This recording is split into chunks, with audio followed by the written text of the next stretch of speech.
Calma, eu sei que esse é um momento muito frágil para falar sobre Copa do Mundo, até porque o Brasil não tá representando muito bem. Mas você já se perguntou quem foi o primeiro brasileiro campeão da Copa do Mundo? E se você pensou em Pelé, você errou. Aliás, se você pensou em Garrincha, também errou.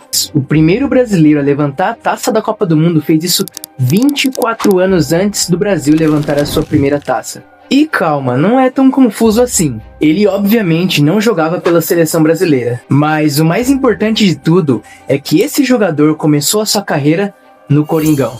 É isso mesmo que você ouviu. O primeiro brasileiro a conquistar a Taça do Mundo passou pelo Timão.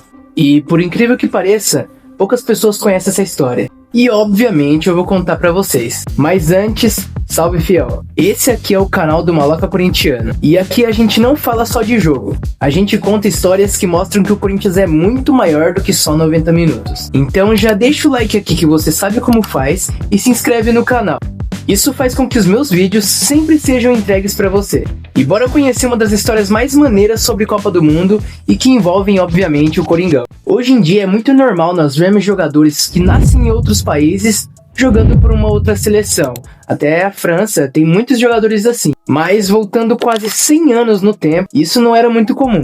Na década de 1930, o futebol ainda estava engatinhando. Não existia Champions League, não existia Libertadores. Era até um pouco triste, eu admito. Brincadeira, óbvio. E nessa época, quem acompanhava futebol só tinha 3 opções para saber o resultado de algum jogo. Acompanhando pelo rádio, pelos jornais ou indo no estádio, né? Mesmo assim, por incrível que pareça, alguns jogadores brasileiros chamavam muita atenção de uma galera na Europa, principalmente dos países que receberam imigrantes italianos. E a gente tem que focar nessa parte da história, tá?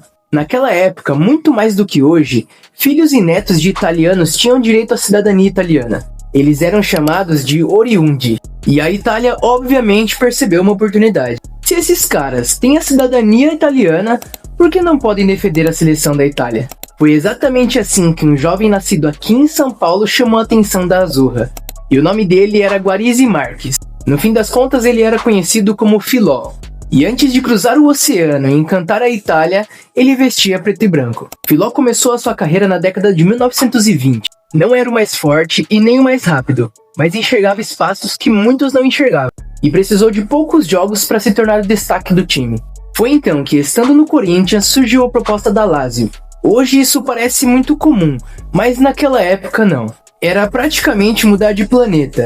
O Filó achou a proposta interessante e aceitou. Assim como no Corinthians, quando o Filó chegou na Europa, conquistou rapidamente o seu espaço. O futebol italiano, obviamente, era muito diferente do futebol brasileiro. Muito mais tático e muito mais físico também. E mesmo assim, aquele paulistano chamou a atenção. Em 1934, a Itália seria a sede da segunda Copa do Mundo da história.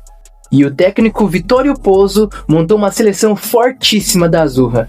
No meio daquele elenco, tinha um brasileiro. Imagina, o Brasil não tinha nenhuma taça da Copa do Mundo ainda. E naquela época as convocações não eram tão boas assim. Aliás, tinha muita treta que a gente nem imagina. Se hoje você pensa que a Nike toma conta, imagina naquela época que os políticos tomavam conta das convocações.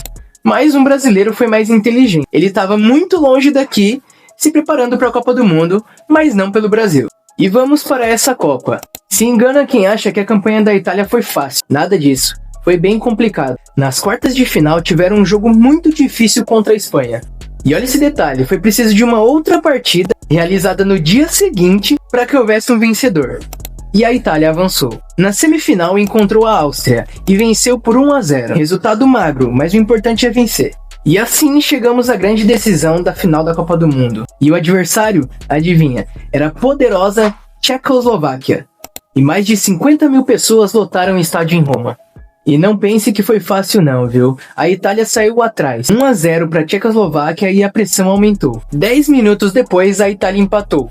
O jogo acabou indo para a prorrogação, e Schiavio fez o gol do título para a Itália. A Itália era campeã do mundo, e junto daqueles jogadores, havia um brasileiro. Filó acabava de entrar para a história, e não era como o primeiro italiano a ganhar uma Copa do Mundo, mas sim como o primeiro brasileiro a conquistar o título. E isso 24 anos de Pelé levantar a sua primeira taça contra a Suécia. E é justamente aí que essa história fica interessante. Porque muita gente imagina que depois de conquistar a Copa do Mundo, o Filó ficou na Europa, mas poucos anos depois ele decidiu voltar para casa. Filó voltou ao timão em 1937. Ele já ajudou o Corinthians a conquistar o Campeonato Paulista daquele mesmo ano. Imagina naquela época, o atual campeão do mundo passeando pelo Parque São Jorge.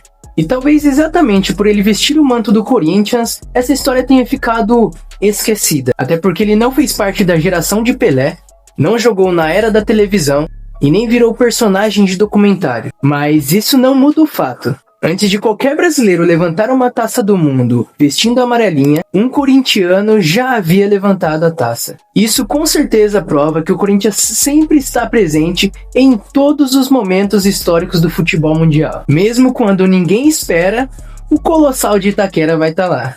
Quando alguém pergunta quais campeões do mundo passaram pelo Corinthians, muita gente lembra de Ronaldo, Roberto Carlos, Gilmar, Rivelino, mas poucos se lembram do primeiro brasileiro de todos a ser campeão da Copa do Mundo, Filó. Às vezes as maiores histórias não são as mais famosas, são justamente aquelas que ficam escondidas no tempo. Aliás, rapidinho, antes que alguém pergunte nos comentários, essa camiseta que eu tô usando é da Peita de Clube. Se você curtiu, tem essa e muitos outros modelos no site deles. Eu vou deixar o link aqui na descrição. E se você usar o cupom MALOCA, ainda me ajuda e recebe um desconto. E falando em comentário, comenta uma coisa aqui pra mim. Você conhecia essa história do Filó? Se gostou desse vídeo, não se esquece de deixar o like e se inscrever no canal, isso é muito importante. Toda semana eu vou aparecer com uma história sobre o Corinthians diferente aqui, e você não vai querer perder, né? É isso, valeu fiel, até o próximo vídeo. Vai Corinthians!